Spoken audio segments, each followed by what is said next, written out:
porque es un poco el arranque operativo del Instituto Iberoamericano de Educación y Productividad, que es un instituto que nace como heredero del Consejo de Competitividad que estaba ya funcionando y con éxito, y que después de unas conversaciones con don Enrique Iglesias, don Enrique García y con más personas, llegamos a la conclusión de que podría, digamos, adscribirse a la OI y ser un instrumento eficaz para trabajar en la región a favor de algo que nos preocupa, que es la mejora de la productividad a través de la educación.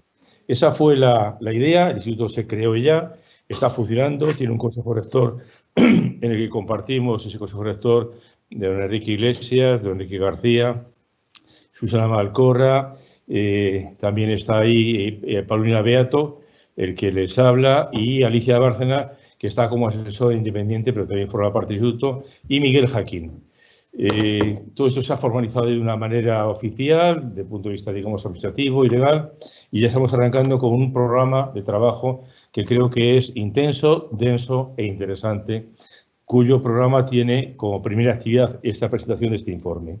Este es un informe que tiene que pretender y pretende dar respuesta con una mirada fuertemente educativa a un reto que tenemos en la región, un reto que además se ha agudizado después de la pandemia del COVID, es hacer frente al reto de la productividad. La CEPAL ha publicado de forma reiterada y con muchísimos argumentos de que somos una región que vive la trampa de los países de renta media. Esa trampa de países de renta media es algo que nos acosa y que solamente podemos superar no por las vías tradicionales de economía, de venta de materias primas y de trabajo barato, como dice Alicia Bárcena, sino fomentando el conocimiento, fomentando la capacidad de inteligencia y entrando con ello, digamos, en debate y en competencia con una economía global. Y esa es, digamos, nuestra pretensión. La OI es un espacio, creo que, privilegiado, y privilegiado por el tiempo, tiene 71 años de duración, una larguísima trayectoria, un muy fuerte arraigo en la región, con 18 oficinas en 18 países miembros y con un programa de acción que está compartida por todos los gobiernos y con una relación muy estrecha con gobierno de la región, con fundaciones, empresas y universidades. Por mi parte, casi prácticamente nada más queda esto, decirles. Y me permito, con permiso de Germán y de María Victoria, leer un párrafo que creo que resume un poco toda esta filosofía de forma muy concreta y que dice, un párrafo del informe que presentamos hoy, dice lo siguiente: para incrementar la productividad y la competitividad, Iberoamérica necesita complementar la inversión en capital humano con mayores esfuerzos en las áreas de innovación, investigación y desarrollo. La región invierte poco en el desarrollo de nuevas tecnologías y existen importantes problemas de coordinación entre los entes públicos encargados de los temas de ciencia y conocimiento, el sector académico, principalmente las universidades y las empresas. Para ello es clave el desarrollo de mayores vínculos entre las instituciones de educación superior, el sector privado y los organismos del Estado encargados de la investigación y desarrollo. Pongo punto final a la cita, que creo que es ese mensaje que tenemos que transmitir, trabajar sobre él, poner en valor lo que se hace en la región. Yo les comparto que de hoy hemos hecho seguimiento de las investigaciones que se han hecho con motivo de la COVID-19 y, según nuestro observatorio, ha sido 2.777. Es notable ese esfuerzo, pero tenemos que insistir en él y además transmitir que hay ánimo de avanzar en él. Y por último, por mi parte, nada más que agradecer a don Enrique Iglesias, don Enrique García, agradecer a Germán Ríos, que ha puesto su saber, experiencia y conocimiento en este magnífico texto, a Victoria Galán y a Andrés Delich, secretario adjunto de la OI, que también nos acompaña en este momento. A todos muchas gracias y creo que en mis palabras de presentación con esto cumple su misión. A continuación daría la palabra a don Enrique Iglesias, es presidente del BID, como todo el mundo sabemos, primer secretario general iberoamericano y miembro del Consejo Rector del Instituto Iberoamericano de Educación y Productividad, que hemos puesto en marcha y creo que con una gran esperanza de futuro de éxitos. Don Enrique, cuando quiera tiene usted la palabra. Gracias. Bueno, me da mucho gusto estar aquí en el día de hoy y poder asistir a esta contribución, esta primera gran contribución pública del Instituto para la Productividad que ha creado esta organización de educación iberoamericana. Yo creo que la OEI, esta vieja casa que inicia la cooperación iberoamericana en forma institucional en Iberoamérica hace ya muchos años, la primera en hacerlo, está abordando ahora un tema y un área de una extraordinaria importancia, como es el tema de la productividad. Yo creo que el tema que siempre ha sido importante, porque siempre en última instancia la eficiencia de un proyecto de desarrollo se asienta en el último momento en la capacidad de movilizar la productividad de los factores de producción envueltos en el proyecto. Eso que es algo que está en la mesa y ha estado siempre, hoy se hace mucho más importante, dada la coyuntura especial que está viviendo el mundo y especialmente los impactos que está teniendo sobre el futuro de la humanidad. Este tema del coronavirus, que forma parte de uno de los más grandes desafíos de los últimos 100 años. Bueno, si el tema de la productividad siempre fue importante, hoy se hace absolutamente prioritario cuando se trata de adaptar todo el sistema de producción del mundo bajo las nuevas condiciones a un incremento de la productividad que nos permita superar los tradicionales déficits que tenemos en nuestro crecimiento y su distribución, sino también hacer frente a los impactos que va a tener sobre el sistema productivo, las nuevas formas de producir, las nuevas formas de trabajar, las nuevas formas de consumir. Entonces, pero creo que la OEI con esta prioridad incursiona en uno de los instrumentos que mayor requieren atención y prioridad en el momento que estamos viviendo. De ahí que tenga un gran valor este trabajo que vamos ahora a oír. Agradecerle, por cierto, a Germán Ríos, también a la Victoria, por todas las cosas, el trabajo que han hecho, y sobre todo al Instituto, por haber empezado su presencia histórica, incursionando un campo y hacerlo con esta visión de partida que da un poco una especie de campanada sobre por dónde habrá que insistir en la educación en los años que vendrán. Nada más que eso, y agradecerte, Mariano, el estar junto en esta ocasión, y por supuesto agradecerle a Germán la charla que nos va a dar ahora presentando este documento y estando a la orden para que este consejo consultivo, que su tarea es simplemente ayudar en todo esto a partir de las experiencias acumuladas. Estoy pensando en Enrique García, mi colega en la presidencia. Estamos realmente felices. Lo mismo Miguel Hakim, que ha sido gran colaborador en todo este esfuerzo. Bueno, pues tratar de asociarnos y expresar el agradecimiento de poder colaborar con el Instituto y ciertamente poder participar en esta primera contribución a lo que estamos haciendo. Muchas gracias. Muchas gracias, Enrique. Don Enrique García, ¿conectado o todavía no? Sí. Don Enrique, me dicen que sí, que está usted ahí. Don Enrique, debe de activar el audio, el micrófono. Actívelo. Estoy. Ahora sí, don Enrique. Se le escucha. Adelante, tiene usted la palabra. Me costó muelas, pero lo estamos aquí.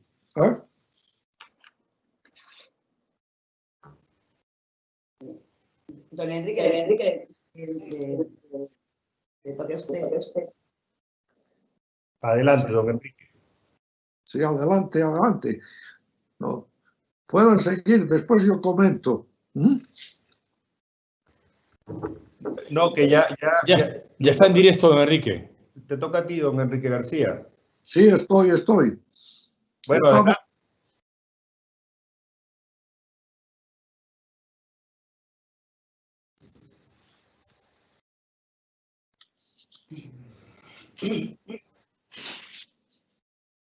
Sí. Enrique García, sí. Le toca a usted ahora, por favor. Ay, perdón, pero... No se preocupe. ¿Me escuchan? Perfecto. Sí, perfectamente. Active el audio, por favor. El micrófono lo acaba de desactivar. Ahí va. Vuelva a activar. No. ¿Ahora me escuchan? Correcto. Ahora sí. Bueno, no, lamento mucho, disculpen, un cordial saludo, pero estuve con problema tecnológico desde el sábado para poder entrar. Yo no sé qué pasaba porque yo vivo en Teams, en efecto, hace un rato estaba en eso, pero ya estamos presentes, simplemente complementando lo que dice Enrique, el bueno, es una gran satisfacción el poder tener esta sesión y muchísimas gracias por tener la oportunidad de que tocar un tema tan importante como es el de la educación, la productividad y la competitividad en Iberoamérica. Y como ha dicho Enrique, es un momento crítico donde las nuevas habilidades, la nueva forma de educar se vuelven un pilar fundamental en el futuro de lo que va a ser la construcción de las economías del mundo y muy especialmente en Iberoamérica. Así que no quiero extenderme y felicito a Germán y a Victoria por la contribución y vamos a seguir con mucha atención esta presentación y es una muy buena manera de iniciar las actividades de nuestro consejo. Así que un fuerte abrazo y lamento haber entrado tarde, pero no fue mi culpa. Los enemigos de la tecnología, yo no sé, algún enemigo, un virus de esos malditos, no sé. Así que adelante y muchísimas gracias. Muchas gracias, don Enrique.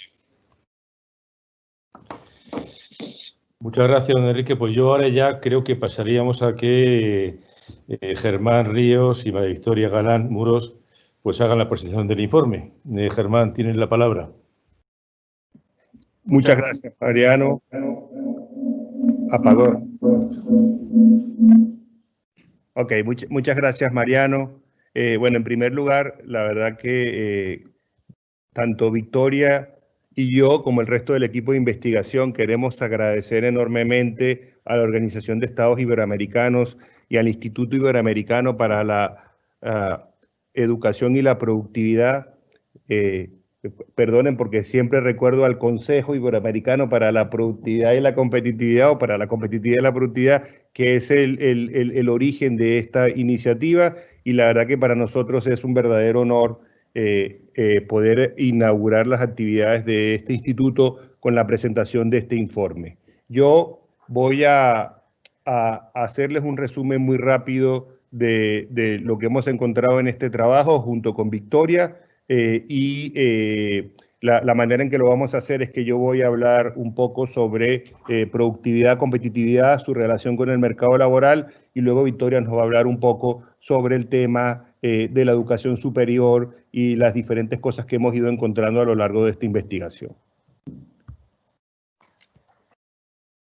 Para pasarla. Ok, lo primero que quería comentarles es el equipo de investigación de este trabajo. Ya está, como ya han escuchado, por Victoria Galán Muros, Karen Bocanegra, Alep Blancas y mi persona. Básicamente la estructura de este informe se basa en un análisis que hemos hecho de la productividad y la competitividad a nivel iberoamericano. Hemos estudiado el mercado laboral. Aquí lo importante destacar es que hemos hecho tanto la fotografía del mercado laboral actualmente, como también hemos visto hacia dónde se mueve el mercado laboral. Como tanto Mariano como los dos Enríquez han mencionado, este nuevo paradigma del COVID-19 y todos los cambios que se han acelerado en términos de tecnología van a poner grandes retos para Iberoamérica en términos de las cosas que el mercado laboral va a empezar a demandar a los trabajadores iberoamericanos. En tercer lugar, hemos hecho un análisis de la educación superior en Iberoamérica y básicamente el principal valor agregado, considero, de este reporte es que hemos entrado en el detalle del tipo de educación que las instituciones de educación superior en Iberoamericana están dando a los estudiantes. Y en un momento les voy a comentar cuál es el tipo de herramientas que utilizamos para determinar cuáles son las habilidades que se están enseñando en nuestros institutos de educación superior. Finalmente, Victoria nos va a hablar un poco sobre cuáles son las iniciativas que se están dando en educación superior, las estrategias de colaboración y vamos a cerrar con unas conclusiones y recomendaciones. Así que déjenme empezar. Mariano describió muy bien cuál era el objetivo de nuestro informe, pero para resumirlo en una frase, nosotros queríamos determinar por qué existe una brecha tan importante entre la demanda de habilidades por parte de las empresas y lo que están ofreciendo las universidades. Ese era como el objetivo principal nuestro y relacionar esa especie de brecha o desbalance con la productividad, la competitividad de Iberoamérica y al mismo tiempo explorar alternativas para ver cómo podemos mejorar la situación. Y en ese sentido, una de las cosas que vamos a discutir en este reporte son cuáles son las estrategias de colaboración público, privada y académica que nos ayudan a colocar a estas universidades y a otros entes de política pública en una esfera donde puedan moverse hacia una economía más competitiva y con mayor productividad.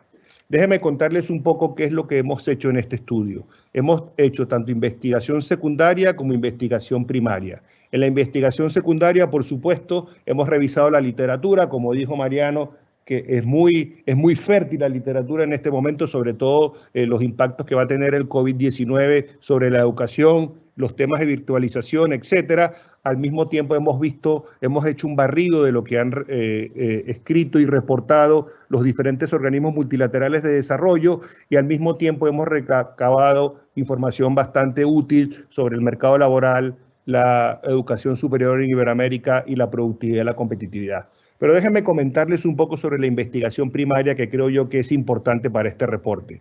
Hemos logrado entrevistar a 45 rectores, vicerrectores, jefes de departamento, decanos de 45 instituciones en América Latina y en España y Portugal. Al mismo tiempo, para poder medir la brecha, hemos comparado esas encuestas con lo que las empresas nos dicen. Y en este caso hemos tenido una muestra de 33 empresas multinacionales que operan tanto en España y Portugal como también en América Latina. Adicionalmente, para ver la oferta de habilidades que están proveyendo las instituciones de educación superior, hemos también seleccionado 26 institutos de educación superior de los 12 países iberoamericanos, de las cuales son 13 públicas y 13 privadas, y hemos visto qué es lo que están ofreciendo en sus currículum, especialmente con un enfoque en las habilidades que llamamos blandas, transversales o humanas. Y finalmente hemos hecho entrevistas estructuradas a 8 expertos mundiales en el tema de educación, los cuales ha corroborado algunas de las hipótesis que nos hemos planteado en este trabajo y esto ha servido también para elaborar algunos casos de buenas prácticas. Les voy a contar algo que todos ustedes saben, pero yo creo que es una importante introducción a lo que nos importa y por qué es tan clave poder mejorar la oferta de habilidades en las instituciones de educación superior y cuál es la relación entre esa política y la productividad y la competitividad. En este primer gráfico, que ustedes conocen muy bien, podemos observar el índice de competitividad global. Vemos que América Latina en general está rezagada con respecto a los países de la OECD y al mismo tiempo está rezagada con respecto a otros países emergentes, como por ejemplo lo que tiene que ver con Asia, por ejemplo Corea, China, etc. Y hemos destacado en esta primera investigación 2 indicadores que nos parecen muy importantes: el índice de habilidades de la mano de obra y la capacidad innovadora. Ambas características fundamentales para el aumento de la productividad y para el aumento de la competitividad. Ahora nos podemos preguntar, ¿por qué es tan baja la competitividad en América Latina? Y la respuesta que nos dicen casi todos los estudios que hemos consultado es porque nuestra productividad es muy baja. Si uno compara el crecimiento de productividad de la mayor parte del mundo y de las economías del mundo, vemos que solamente África subsahariana ha tenido una caída en la productividad mayor que la que ha tenido América Latina en el Caribe. Esto es un proceso que ha durado aproximadamente 60 años y si comparamos con el resto del mundo, vemos aumentos de productividad. Algo interesante que encontramos en esta investigación es que estas caídas de productividad uno suele asociarlas con América Latina, pero están también presentes en el resto de los países de Iberoamérica, llámese España y Portugal. ¿Por qué esa productividad es tan baja? Una tesis que, por ejemplo, Enrique García ha defendido en sus años en que estuvo en CAF y que todavía ha sido muy vocal en ella, es debido a las bajas tasas de inversión que existen en la región. Eso impide que haya inversión productiva e impide generar crecimiento y desarrollo. Pero una de las cosas que nos interesa sobremanera en este diagnóstico de la productividad es que se utilizan de manera ineficiente los insumos de la producción, llámese el capital, llámese la mano de obra. Y estudios como por ejemplo de la CAF, Banco de Desarrollo de América Latina, muestran que la productividad en América Latina en particular es baja en todos los sectores, con lo cual no pareciera ser un problema sectorial, sino un problema de toda la economía. ¿Y a qué se debe esta baja? En general, hemos identificado que las políticas que tienen que ver con el entorno productivo en la región son débiles. Estas tienen que ver con la política de competencia, con el acceso a factores de producción, con la colaboración interempresarial, y esta es clave para el estudio que nos ocupa, el funcionamiento de los mercados laborales y la alta informalidad que hay en América Latina principalmente. Y finalmente, un tema que nos interesa desde el punto de vista multilateral es la falta de acceso al financiamiento que impide el crecimiento de empresas, principalmente de las pymes. Ahora, ¿cómo podemos mejorar esta productividad y cómo podemos mejorar esta competitividad? Una cosa que han comentado las personas que me precedieron, que es muy importante el impacto que va a tener la tecnología. Y vamos a tener aquí grandes retos porque en general la tecnología va a ser, probablemente va a tener un impacto negativo sobre aquellas personas que tienen bajas habilidades, mientras que aquellas personas con mayores habilidades probablemente van a sacarle mayor provecho a estas nuevas tecnologías. Eso quiere decir que el reto es preparar a los estudiantes y a los trabajadores para poder vivir en un mundo que va a ser crecientemente digital. Y eso implica que la mano de obra se tiene que adaptar y tiene que estar permanentemente haciendo lo que se llama reentrenamiento y aumentando sus habilidades para poder adaptarse a estos cambios que son muy rápidos y que está teniendo y que nos está trayendo la tecnología. Y para ello hay que mejorar la eficiencia del funcionamiento del mercado laboral. Todavía hay muchas restricciones para la movilidad sectorial de los trabajadores y, por ejemplo, en esta crisis del COVID-19 hemos visto que aquellos sectores que se han visto peor parados por la crisis necesitan que sus trabajadores se puedan mover a aquellos sectores que han tenido un éxito relativo en lidiar con la pandemia. Vamos a pasar rápidamente a mostrarles el mercado laboral en Iberoamérica, algunas estadísticas que son interesantes. Yo creo que la principal estadística que me gustaría destacar en este informe es la alta proporción de empleo informal en América Latina y el Caribe, porque esto quiere decir que esos trabajadores tienen menos posibilidades de recibir entrenamiento y al mismo tiempo tienen menos posibilidades de conseguir mejores trabajos y mejores niveles de vida. También quiero destacar un problema creciente en la región, que es el desempleo juvenil. Las tasas son muy elevadas, por lo menos en los casos de España y algunos países de América Latina, se ha convertido en un problema y al mismo tiempo también quisiera destacar el incremento en la tasa de participación femenina en el mercado laboral. La mayoría de las personas de la región trabajan en el sector terciario, lo cual es un reto muy importante para otros sectores, por ejemplo, como manufactura y como agroindustria. ¿Okay? ¿Cuáles son los grandes retos que enfrenta este mercado laboral? Porque a mí me gusta a veces decir que una cosa es implementar políticas para la situación que tenemos actualmente, que es una situación de alta informalidad, con subempleo y con graves problemas del funcionamiento del mercado para la movilidad de los trabajadores, pero al mismo tiempo tenemos que ver hacia dónde va el mundo y cuáles son las tendencias. Y básicamente, algunas que ya hemos mencionado son el avance de las nuevas tecnologías. En particular, nos gustaría destacar la digitalización y la automatización. ¿Por qué? Porque estas tecnologías son básicamente las que están desplazando a los trabajadores de baja habilidad, porque estos trabajadores pueden ser sustituidos por automatización, por software y en algunos casos hasta por robots. Otro tema importante y otro reto es el envejecimiento de la población. Esto ya se ha vivido más en Europa que en América Latina. Hay algunos países en América Latina, por ejemplo, como Uruguay, que ya muestran envejecimiento acelerado, y esto trae grandes retos para el mercado laboral porque en cierta forma le pone una gran presión a los sistemas de pensiones y al mismo tiempo le pone presión a las personas para trabajar más allá de la edad que conocíamos tradicionalmente como la edad de retiro. El incremento de los flujos migratorios, que puede ser una buena noticia, por ejemplo, para cambiar la composición de edad en algunos países, y finalmente algo que ya han comentado, que es el impacto económico que va a tener el COVID y cómo nos vamos a recuperar de la gran choque que tenemos ahora con tasas de crecimiento económico, por ejemplo, en el caso de América Latina, de casi 10%, según las últimas estimaciones de la OECD.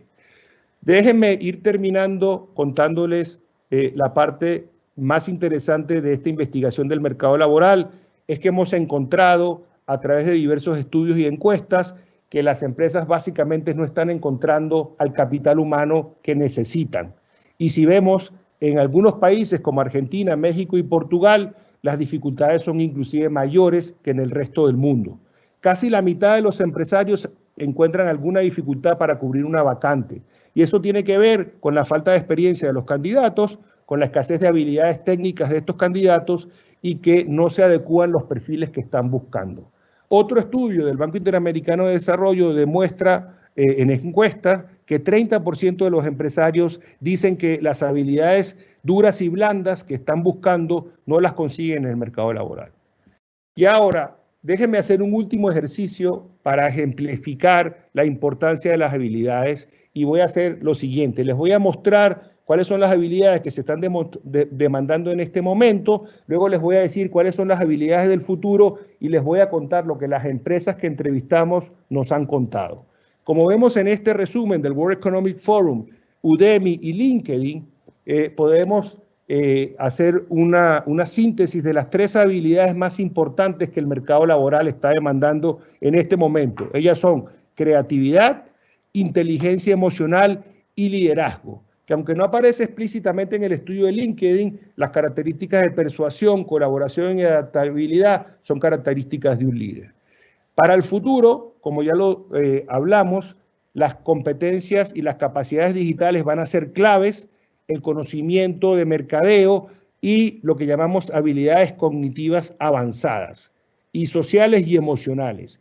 Sin embargo, las que están perdiendo favor en el mercado son aquellas que ya comentamos que pueden ser fácilmente desplazables por la tecnología, como las competencias administrativas, las gerenciales, destrezas físicas y algunas cosas que impliquen el uso de la memoria o algunas habilidades más básicas. Para terminar esta primera parte, déjenme contarles lo que las empresas que hemos entrevistado nos han contado. Ellas dicen que su mayor reto cuando trabajan en Iberoamérica es encontrar perfiles técnicos, como por ejemplo ingenieros de sistemas, gente que maneje tecnologías digitales, analistas de datos, programadores, expertos en ciberseguridad y transformación digital. Cuando lo más fácil de encontrar son las habilidades que están cayendo en desuso, como los perfiles administrativos, los financieros, los comerciales y los legales. ¿Qué es lo que las empresas valoran? Valoran la flexibilidad, valoran la innovación, valoran la agilidad de aprendizaje, la comunicación y la resiliencia.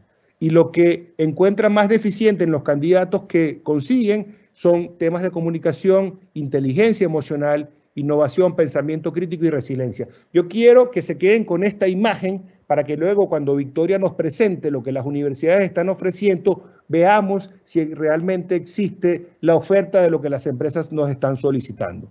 Y a pesar de estos problemas que ellas se enfrentan, aproximadamente el 75% de las mismas tienen algún tipo de programa para tratar de subsanar esta debilidad, y esto obviamente tiene costos y complejidad de manejo. Y si me permiten, yo termino acá la presentación y le paso la palabra a Victoria.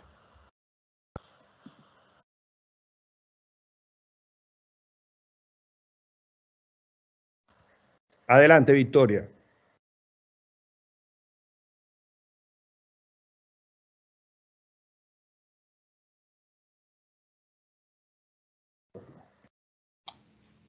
Ahora, buenas tardes. Con esto pasamos a la educación superior en Iberoamérica y comenzamos dando un contexto, que es el siguiente.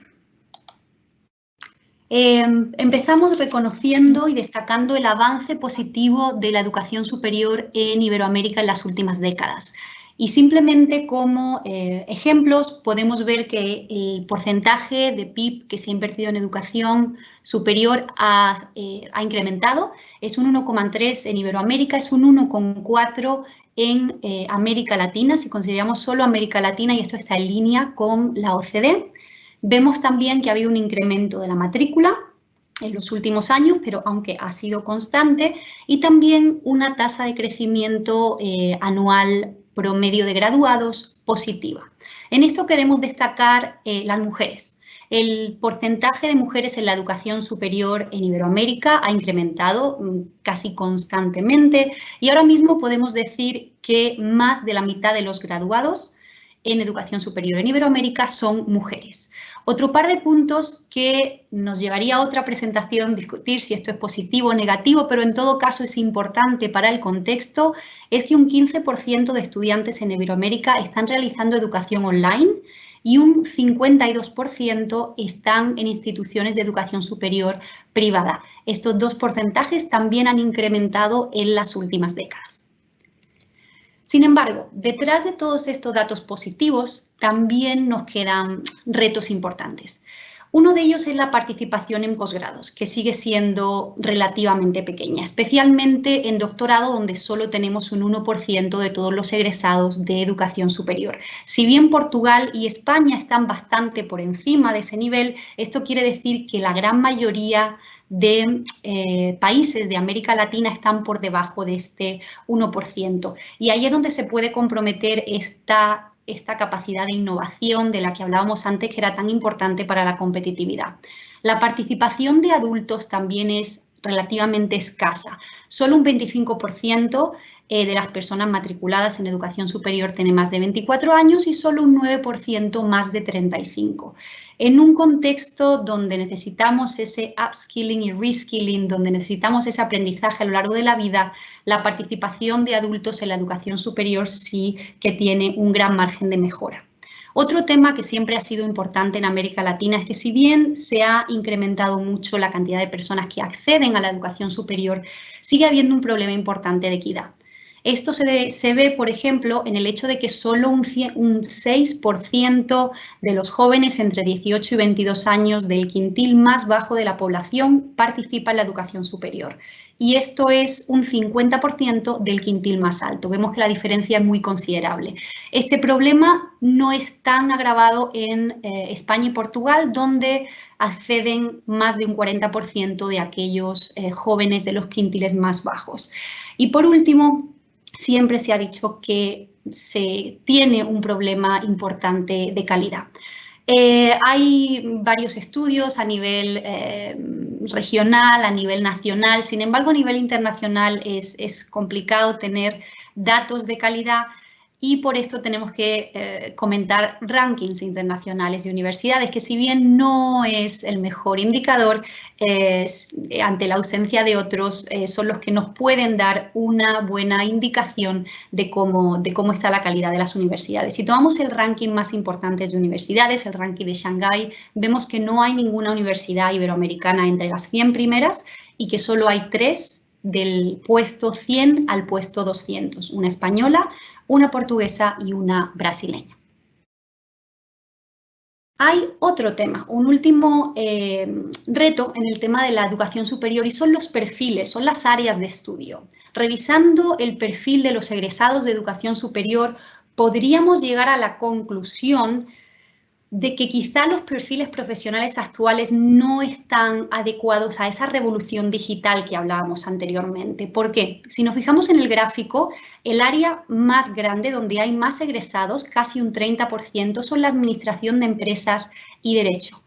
En algunos países nos encontramos, como por ejemplo México, nos encontramos con que las tasas de empleo y las tasas de subempleo de estos estudiantes están por encima de la media. Es decir, estamos poniendo en el mercado muchos estudiantes en estas disciplinas que después no somos capaces de emplear y de emplear en un trabajo y en un empleo digno o correspondiente a su nivel de estudios. Si consideramos otras áreas de ciencias sociales y de humanidades, todas llegan al 55%.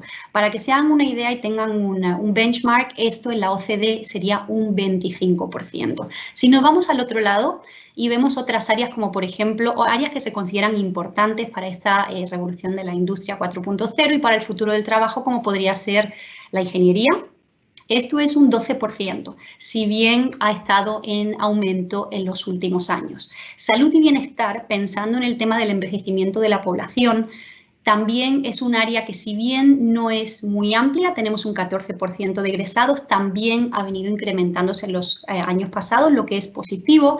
Sin embargo, si nos vamos a los egresados de tecnologías de la información y la comunicación, las TICs, tenemos que solo existe un 4% en Iberoamérica. Solo El Salvador, Costa Rica y México tienen una cantidad de egresados en TIC superiores al promedio, pero en general vemos, si miramos la evolución, que en la mitad de los países se ha incrementado este porcentaje, pero en la otra mitad ha disminuido. Y esto, la verdad, no es muy alentador de cara al futuro del mercado laboral. Sin embargo, y esto como contexto, vamos a ver las iniciativas que se han hecho dentro de la educación superior en Iberoamérica para intentar alinear estas habilidades y estos perfiles. Como comentaba antes Germán, hemos hecho el análisis de currículos de diferentes universidades, tanto públicas como privadas, y en concreto nos hemos fijado en si están ofertando cursos, asignaturas, donde incluyen de forma explícita las habilidades transversales. Con esto llegamos a la conclusión de que había como 4 modelos diferentes y sin entrar en detalles de qué universidades están, ¿dónde? Les comento. Vimos universidades que integran las habilidades transversales en el modelo educativo de toda la universidad, bien sea porque utilizan modelos educativos basados en competencias, bien porque usan modelos de artes liberales o bien porque tienen asignaturas concretas de habilidades transversales, como por ejemplo de innovación y de emprendimiento, que son obligatorias y se imparten a todos los estudiantes de la universidad, independientemente de lo que estén estudiando en ese momento de su carrera. En segundo lugar, tenemos universidades que tienen estas habilidades integradas, pero no en todo el plan de estudios, no en toda la universidad, sino solo en algunos planes de estudios de algunas universidades, de algunas facultades o carreras específicas. En tercer lugar, tenemos universidades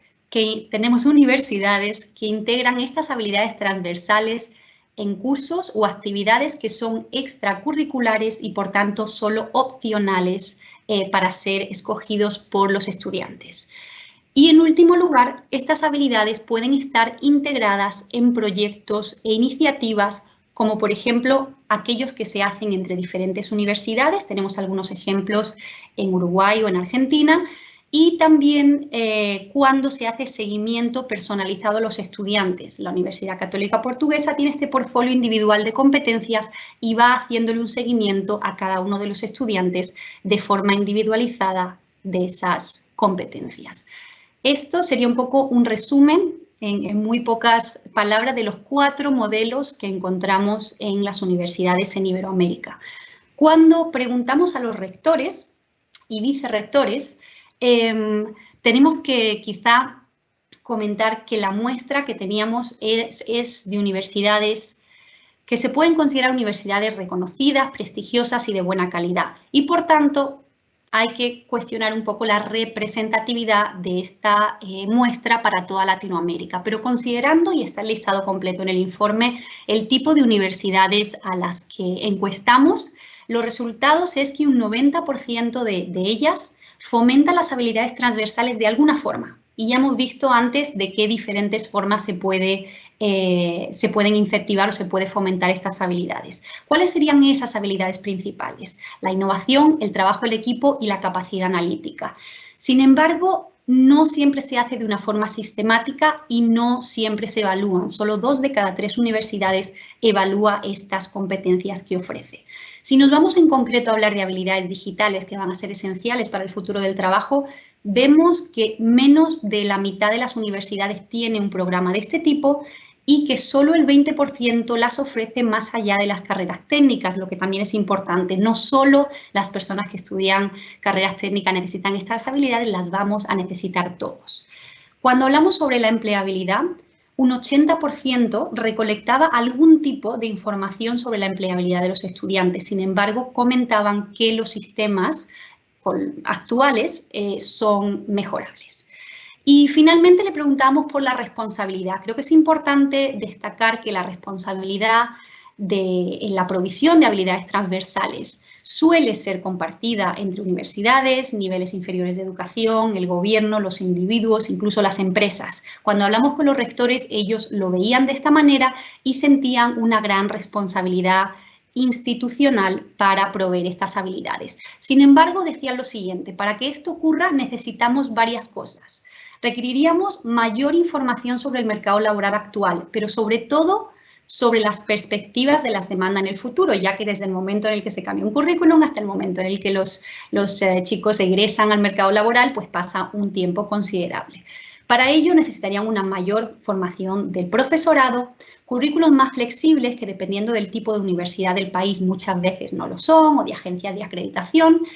También pedagogías más efectivas que todavía son escasas en la universidad y también sistemas de evaluación más efectivos para medir una vez que se aplican estas iniciativas.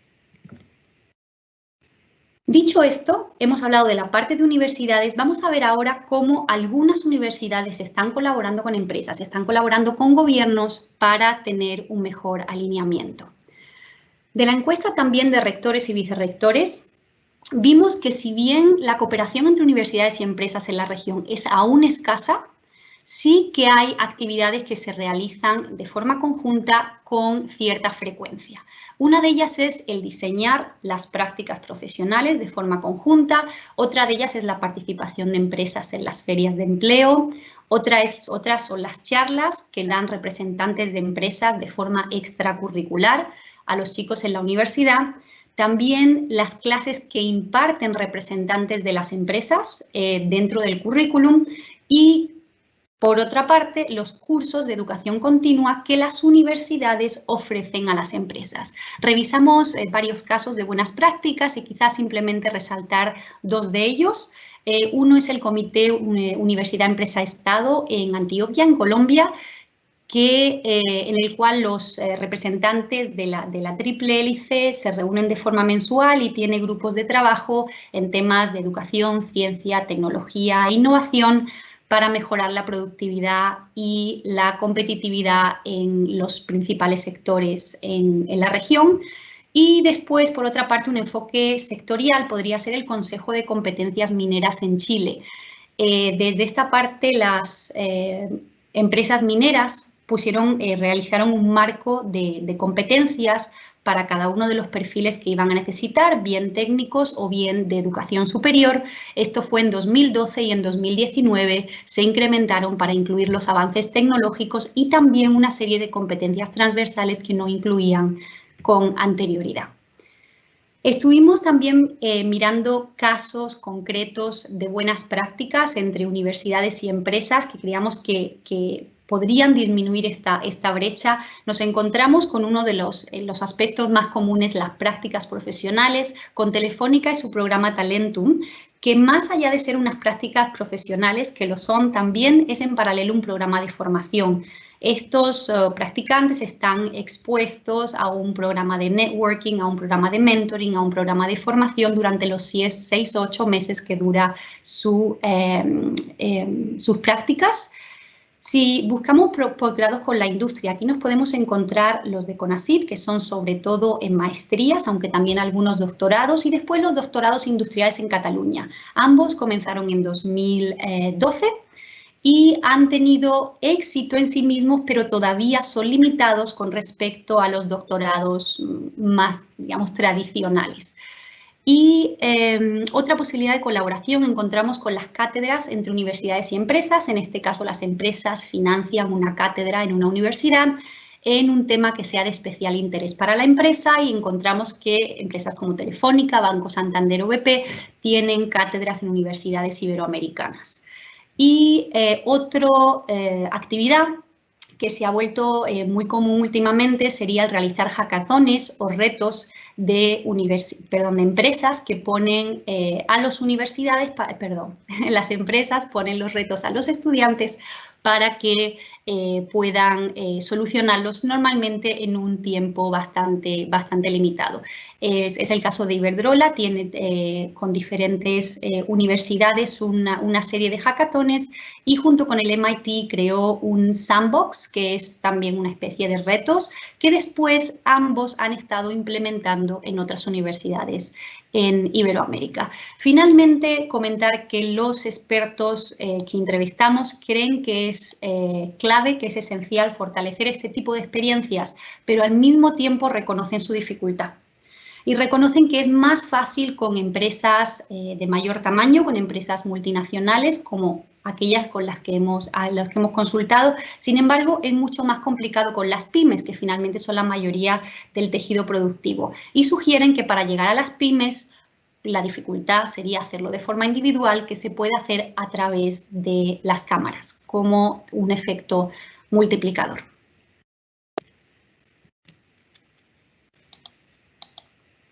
Y con esto llegamos a las conclusiones y recomendaciones. Ponla, exacto.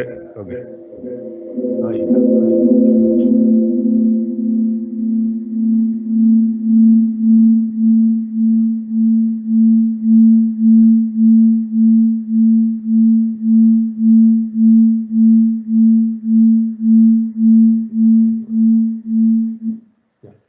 Ok, para ir cerrando, déjennos compartir con ustedes las conclusiones y recomendaciones del reporte. Yo voy a brevemente a contarles un poco cuáles son los temas más importantes que pensamos que surgen de esta investigación, y luego Victoria nos va a dar un rápido paseo por el tipo de recomendaciones. Si quieren ver o revisar en el informe, van a encontrar con mucho detalle las recomendaciones por tipo de actividad y por tipo de actor. Eso está al final del reporte. Pero yo creo que para nosotros ha sido muy útil trabajar en este tema, porque nos ayuda a conectar todo el tema educativo con el tema empresarial, y además nos ayuda a conectar este tema con el futuro de estos mercados laborales. Y una primera conclusión, que era nuestra hipótesis de partida cuando decidimos trabajar en este proyecto, es que claramente las empresas no están consiguiendo lo que andan buscando, ¿no? Por ponerlo de una manera muy sencilla. Y esto obviamente va a arrastrar problemas de productividad y competitividad. Porque si uno piensa en una empresa como una entidad que debe innovar, que debe desarrollar nuevos productos y servicios, claramente el perfil de personas que está buscando son aquellas personas que cuentan con habilidades de adaptabilidad, que cuentan con habilidades de inteligencia emocional, que son gente creativa, como dijo Victoria, que pueden emprender, y más importante de todo, son empresas que van a estar acelerando su transformación tecnológica y digital, con lo cual el perfil digital se va a hacer fundamental. Y aquí lo que nos preocupa un poco es ver que a pesar de que, como comentó Victoria, se están haciendo muchos esfuerzos en las universidades, vemos todavía esto muy incipiente, y nos preocupa que no vaya a ir al mismo ritmo de los cambios que están aconteciendo en las empresas. Con ello, lo que tendremos que intentar hacer es impulsar a nuestros gobiernos, a nuestras empresas y en particular a nuestras universidades a formar personas que sean capaces de tener competencias amplias, que puedan adaptarse a estos cambios que están pasando de una manera vertiginosa y que tengan la flexibilidad sobre todo de poder cambiar y como decía Victoria, de aumentar sus habilidades, de como decimos a veces nosotros cuando queremos cambiar de actividad, de reinventarnos, porque el mercado y la tecnología va a obligar a que ese sea el futuro. Finalmente, hay que colocar el foco en la pertinencia. Como decía Victoria también, es muy importante que esos programas que ella describió, que se implementan de diferentes maneras, den las habilidades adecuadas y que las universidades cada vez más se puedan alinear mejor con esas demandas del mercado laboral. Como ya comenté, estos cambios deben ser continuos, debe haber mucha coordinación, porque como decía, como le digo yo a veces a mis estudiantes en el IE, muy probablemente lo que yo les enseño en el primer año de carrera, en 4 años va a ser un poco obsoleto, y si ellos no se mantienen todo el tiempo innovando y aprendiendo cosas nuevas, van a quedarse por lo menos en una posición más débil que otros compañeros en el mercado laboral.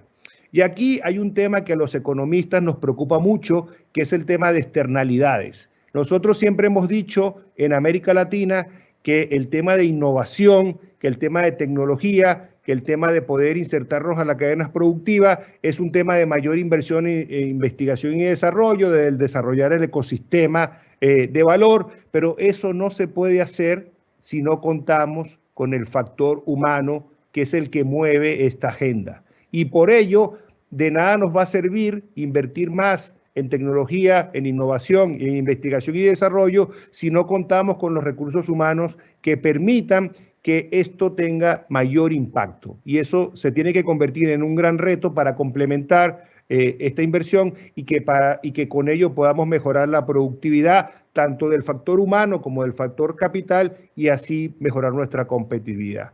El papel del sector público es fundamental, muy probablemente en este caso no tanto por lo que de repente puede hacer a nivel más macro, pero sí como un ente facilitador y un ente que pueda ayudar a que esta alineación entre las universidades y el sector privado se dé. Hay muchos mecanismos que Victoria va a describir, mediante los cuales el sector público se puede convertir en un actor fundamental a través de incentivos y programas que permitan que las empresas y el sector privado se puedan alinear mejor para poder conseguir este capital humano que necesitamos. Y dejo a Victoria seguir con la parte final de las recomendaciones. De acuerdo, gracias, Germán. Finalmente, algo es obvio, y es que Iberoamérica debe mejorar su competitividad y aumentar su productividad en un entorno complejo y cambiante. Para ellos hemos generado recomendaciones en 4 aspectos claves, y de cada uno de esos aspectos, el que está mucho más detallado en el informe, he querido resaltar 2 o 3 recomendaciones para cada uno de los diferentes actores. El primer área es incrementar la relevancia de la educación superior para el mercado laboral. En esto estamos hablando de cooperación universidad-empresa, en concreto de codiseñar el currículum de forma conjunta y colaborar en la docencia. Les recomendamos a las universidades que institucionalicen esta práctica, que si bien algunas la tienen, no suele ser sistemática, a la industria que se implique en ello y al gobierno que lo permita, que no siempre es posible, y que estimule su desarrollo. Por otro lado, hablando de competencias transversales, es importante que las universidades las integren y también las evalúen. Es importante que la industria comunique a la universidad cuáles son esas necesidades en el mercado y también que ayuden a coevaluar, por ejemplo, cuando se hagan proyectos con empresas o durante las prácticas profesionales. El gobierno podría regular este área, por ejemplo, con un marco de competencias nacional. Y está claro que parte de su labor es promocionar o facilitar que estas competencias se ofrezcan. Otros elementos o herramientas para incrementar esta relevancia podría ser que las universidades ofrezcan y las industrias participen en programas de educación dual, en posgrados o doctorados industriales y en las prácticas profesionales. Es importante que el gobierno regule y promocione cualquiera de estas prácticas. Y finalmente, es muy importante capacitar a los docentes y incluir un aseguramiento de la calidad que considere la relevancia de la educación superior para el mercado laboral. Hoy en día no existe en la gran mayoría de países el criterio de relevancia como criterio de calidad y es importante que se incluya. Y, por supuesto, que las universidades prioricen y sistematicen la capacitación docente. La segunda área es incentivar el aprendizaje a lo largo de la vida. Para ello se sugieren programas educativos que en primer lugar sean flexibles, también accesibles y, a ser posible, de forma híbrida o de forma online. Frecuentemente en los últimos años se ha estado hablando de microcredenciales como un vehículo a través del cual esto puede ser posible. Recomendamos a las universidades que diseñen o codiseñen estos programas educativos, que los ofrezcan o que incrementen la oferta, ya que esto puede hacer que una población más adulta, que a día de hoy participa poco en la educación superior, pueda hacerlo más. La industria debería informar de cuáles son sus necesidades presentes, pero sobre todo, y esto no es tan fácil, las necesidades futuras, y ayude a codiseñar algunos de estos programas. Y es importante que el gobierno beneficie o dé algún tipo de incentivos a estas universidades y a esta industria que codiseñan y ofrecen esos programas, y también que reconozca, porque actualmente es complicado que los gobiernos reconozcan esos cursos o esas credenciales que van más allá de un título, de una licenciatura, de una maestría o de un doctorado. Y eso hace que mucha gente pueda elegir no hacerlas por esa falta de reconocimiento oficial. Si vamos más allá de la universidad y de los estudiantes, es muy importante que los empleados estén capacitados. Para ello, las universidades, junto con la industria, pueden codiseñar programas con una participación muy activa de la industria y, de nuevo, el gobierno tiene que ser capaz de incentivar a que estos dos actores realicen esta capacitación para los empleados de forma conjunta. Hay varios modelos y distintas herramientas o políticas que el gobierno podría utilizar para esto. Y si vamos más allá de los empleados y llegamos a la sociedad, es muy importante que en estos días, sobre todo pensando en habilidades digitales, el resto de la sociedad, que a lo mejor no están ni siquiera empleados, pudiera beneficiarse de ese conocimiento que existe en la universidad, que a lo mejor tiene que adaptar su oferta, pero es muy importante que el gobierno cuente con la capacidad de las universidades para realizar esta capacitación a la sociedad y la fomente, porque hoy en día está infrautilizada. El siguiente punto, la siguiente área es alinear de los graduados de la educación superior a las necesidades del mercado laboral. Hemos visto antes que hay algunos programas que se podría decir que están sobredimensionados. Hay muchos egresados, sus resultados en el mercado laboral no son realmente positivos. Podría ser el caso de la administración de empresas y el derecho en la mayoría de países, aunque esto cambia, como comprenderán, en cada uno de los países, pero en general es importante que se establezcan cuotas, porque lo que está claro es que la administración de empresas y derecho viene aumentando en los últimos años. No sabemos por qué, si es porque la gente entra sin información, si es porque son programas que son fáciles baratos también y fáciles de ofrecer por parte de las universidades. El caso es que son programas sobredimensionados que se están haciendo mayores aún. ¿Qué se puede hacer? Establecer cuotas, reducir o eliminar los estímulos que existen actualmente y quizás mezclarlos con otras disciplinas. Podríamos hablar de un programa de Derecho y Tecnología o un programa de Administración de Empresas e Ingenierías. ¿Qué se puede hacer con estas áreas prioritarias? Pues casi lo contrario, ampliar las plazas que existen actualmente, aumentar las becas o los incentivos para que entren más y mejores estudiantes y fomentar la equidad en el acceso. Es importante ya que muchas de estas áreas prioritarias, por ejemplo, las mujeres o, por ejemplo, las personas que vienen de background con mayor, digamos, background socioeconómico más bajo, están infrarrepresentadas. Y finalmente, resaltar que si bien no todos los egresados van a conseguir que los empleen, sí es importante darle las habilidades emprendedoras y el conocimiento suficiente sobre emprendimiento para que sea más probable que si deciden iniciar, primero que inicien una empresa y si deciden iniciarla, que ésta sea, que tenga éxito. Es importante que las universidades lo ofrezcan a todos sus estudiantes, que normalmente solo se quedan en las facultades de negocios, que la industria participe en estos programas y que el gobierno los apoye. Quizá podría ser con algo de financiación. Y como último punto, todo esto solo tiene sentido si hay una gran cantidad de información que sea completa, que esté actualizada, que esté en los dos ámbitos, en la educación, en el mercado laboral, y que los tres actores contribuyan. Por ejemplo, a las universidades les recomendamos hacer estudios de egresados, también que proporcionen información relevante a los nuevos entrantes para que puedan tomar sus decisiones con toda la información y considerar ellos ajustar sus propios programas. Para las empresas es importante que proporcionen esa información sobre las necesidades presentes y futuras. Es importante también que den charlas a esos nuevos entrantes antes de que tengan que tomar la decisión de qué carrera tienen que cursar. Y es esencial que haya una comunicación permanente con la universidad. Una posibilidad podría ser la participación en la gobernanza o en los comités asesores de las universidades por parte de representantes de empresas. Y finalmente, el gobierno, si pensamos en este tema, que ya hablamos de educación superior y mercado laboral, en realidad toca muchos ministerios. Hablamos del Ministerio de Educación, quizá el de Universidades, el de Ciencia, Tecnología, el de Economía, el de Industria, el de Tecnologías.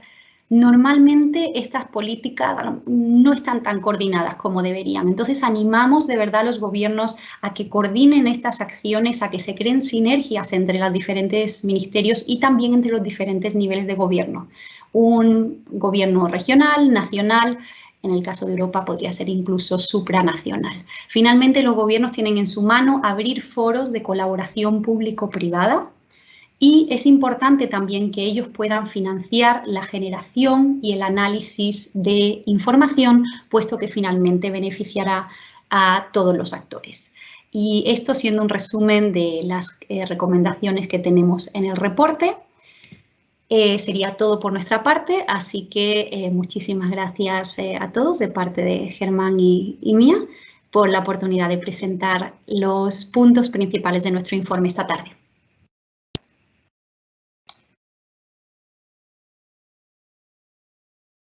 Creo que absolutamente motivadora, que es lo más importante, que anima a seguir pensando y hablando del tema, que creo que es como lo habéis planteado y además con los retos que se están planteando, pero además con una lectura al mismo tiempo que creo que, no me equivoco si digo que es positiva, porque habéis dado trazas de cosas que se están haciendo, que hay camino ya que se está recorriendo y que no es aquello de un desideratum, de que estamos en el cero, no, aquí no hay nada, tal. Creo que esa lectura creo que es importante porque habéis identificado incluso iniciativas muy concretas que son buenas prácticas, buenas referencias. Creo que a partir de ahí podemos construir y desde el Instituto podemos apoyarlo fuertemente, tanto la tarea investigadora, de análisis, como también la tarea propositiva de aquellos que están echando a caminar, que creo que es lo importante.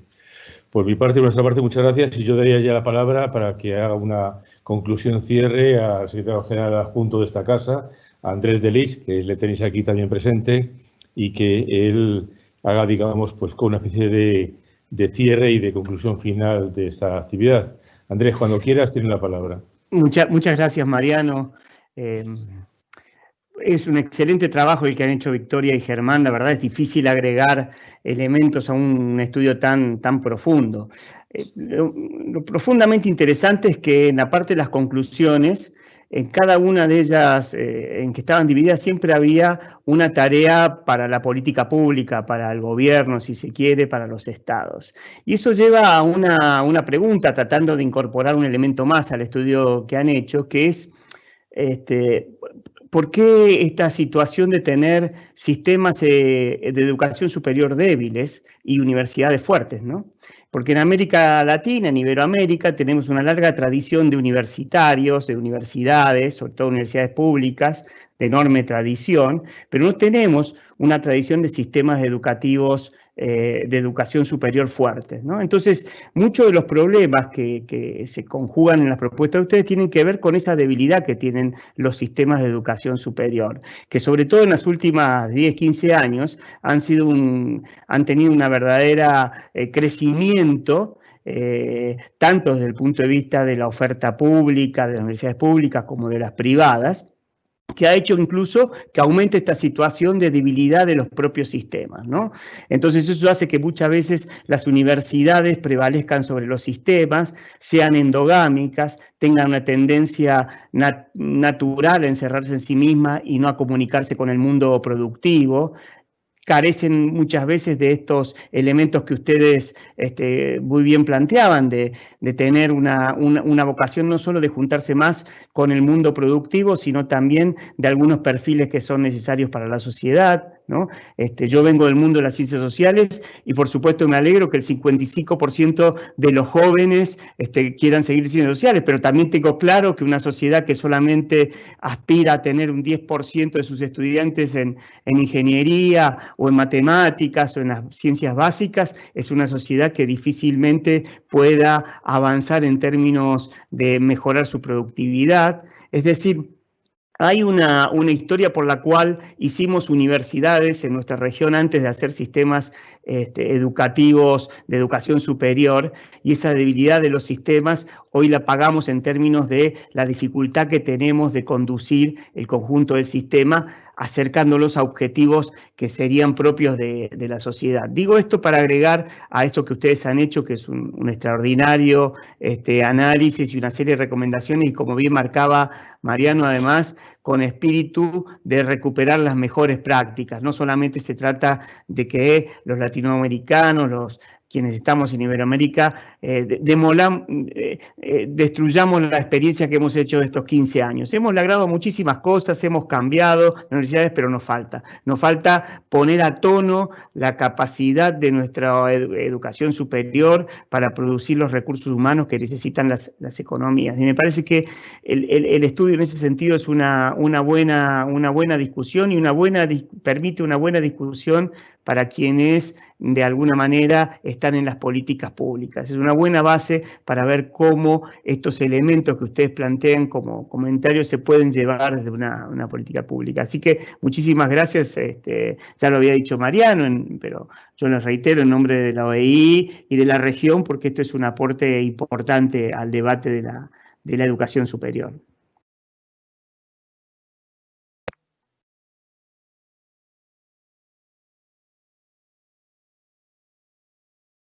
Los dos Enríquez nos digan adiós y despedimos con ello el acto. Gracias, Victoria. Gracias, Andrés. Muchas gracias, Germán. Felicidades. Muchas gracias a ustedes y muy buenas tardes. Gracias.